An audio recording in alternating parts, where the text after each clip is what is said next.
Radha Namini Puna Abhiramini Hari Priya Swamini Sri Radhe Hari Priya Swamini Sri Radhe Jai Radhe Jai Radhe Radhe Jai Radhe Jai Sri Radhe Jai Radhe Jai Radhe Radhe Jai Radhe Jai Sri Radhe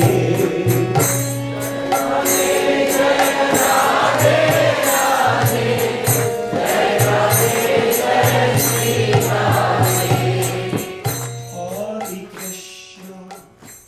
Besides directing the Radha Gopinath Temple in Chowpatty, Mumbai, India, and a Bhakti Yoga Center in Manhattan, New York, Swamiji currently oversees Mumbai's Bhaktivedanta Hospital, organizes a massive food relief program called Midday Meals, which feeds more than 260,000 children. Also operates a charity eye camp in Barsana, the holy dham where Srimati Radharani was born. A question was asked to Maharaj, what does the title Journey Home mean? Where is home? Because every one of us probably want to know. When Maharaj says the journey home, where is home? So Maharaj replied, the title Journey Home came from these thoughts. Home is where we find comfort, relief from the troubles of the world. We can all relate to that. Home is where we find shelter and family and relationship and love. We all need home. The home that we're all looking for is the home within our heart. When we find peace, love, and fulfillment within our heart, then we can feel home in any situation, anywhere. And if we do not find that within our own heart, we can't really experience home anywhere within this world. So simple, but so profound. When we find God within our heart, and we find home in that love, then we can see that every living being is part of our family, and we're always home. The spiritual path is our journey home. His Holiness Radhanath Swami Maharaj. Kalpatarubhyascha Kripa Sindhuya eva cha Patithanam Pavanebhyo Vaishnavebhyo Namo Namaha. He Krishna Karuna Sindhu Dinabandhu Jagatpate Kopesha Kopika Kanta Radha Kanta Namostate Tapta Kanchana Gaurangi Radhe Vrindavaneshwari Vrishabhanu Sute Devi Pranamami Hari Priya Sri Krishna Chaitanya Prabhu Nityananda Sri Advaita Gadadhara Shivaswati Gaur Bhakta Vrinda Hare Krishna Krishna Krishna Hare Hare Hare Rama Rama Rama Hare Hare. I can tell you the 6 months of hitchhiking between London and the Indian border, and especially the 3 months between Istanbul and Firozpur, I aged at least 30 years. The challenges, the dangers, the joys, the culture shocks, the disorientations, the diseases were so acute, like I never could have imagined living and seeing through the lens of a teenager in the suburbs of Chicago. Finally, I really had little hope that I would even survive this trip, but I made it to the border of India. I had to walk about 20 kilometers through a no man's land between the two enemy countries. And when I saw India, just on the other side of a barbed wire fence, my heart was soaring with anticipation. The yogis, the gurus, the sadhus, the lamas, the rishis, and the treasures of great India are just steps away. I gave my passport to the immigration agent.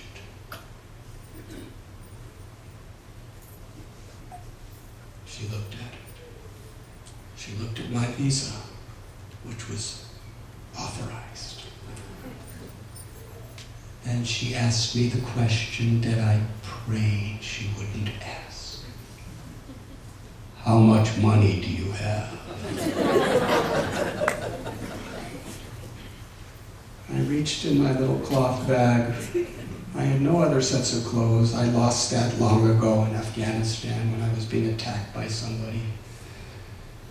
And I reached and I had 26 cents in 4 currencies. She said, "You need $200 to enter India. Show me the money or go home." I said, "I have no home." She said, "Then go back from where you came from." I pleaded. I begged. But the more I begged, the more angry she became. A half hour passed and I was pleading. And she screamed, "Get out from here." And when I didn't get out, she had the military guards put their automatic weapons in my face and marched me back into the no man's land. I went back maybe about 20 yards and sat under a tree. And I tried again and again and again, and she got angrier and angrier. I wasn't ready to hitchhike back. And besides that, I was in a no man's land, and I only had a one-way visa to Pakistan. I couldn't even get back in there.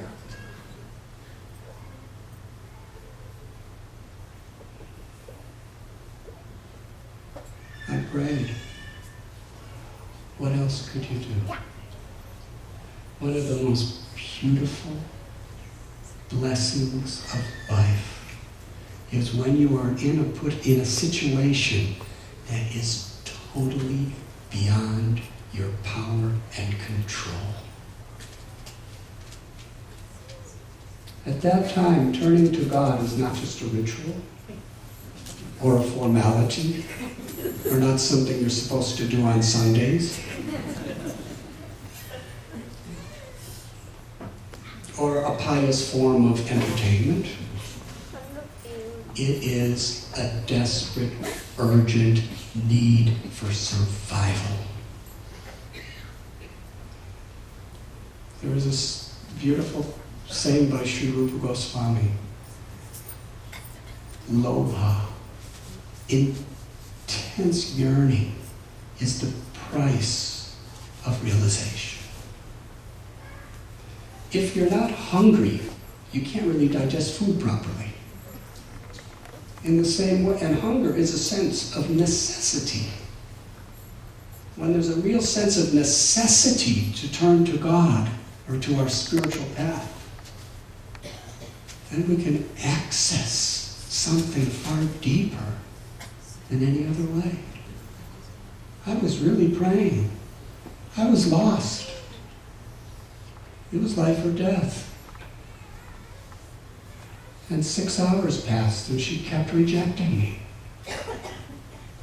When a Jeep pulled up, and a large, elderly Sikh gentleman with a turban the same color as his military attire, he took over the post. And the immigration lady drove off in the Jeep. And I waited till she was out of sight. I was impatiently very patient. And I approached that new immigration office, and before I could say a word, he shouted at me, "Go home. Get out from here. You are a nuisance. I've already been warned against you. Show me $200 or I will never let you into my country."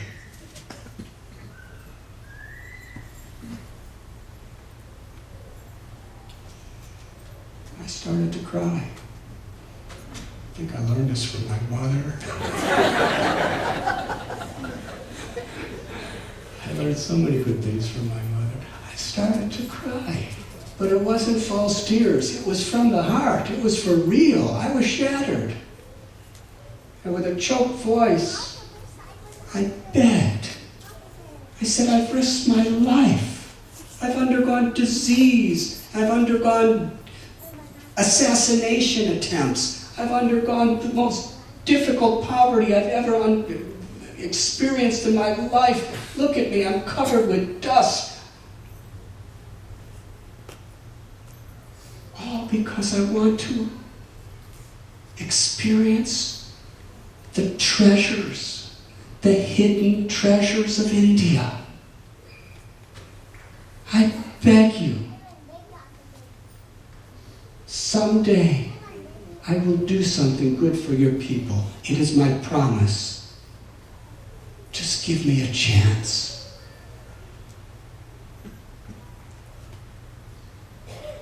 He stared at my eyes for a long time. And then he spoke. "Someday," he said, "sometimes a man must follow his heart. I have been given strict orders by my superior officer to refuse you. But I believe you. I am going to give you that chance you are crying for." And he took my passport. And he stamped it. He was older than my father. He placed his hand on my teenage head and said, "Child, I bless you that you find the treasures that you are crying for. Welcome to India."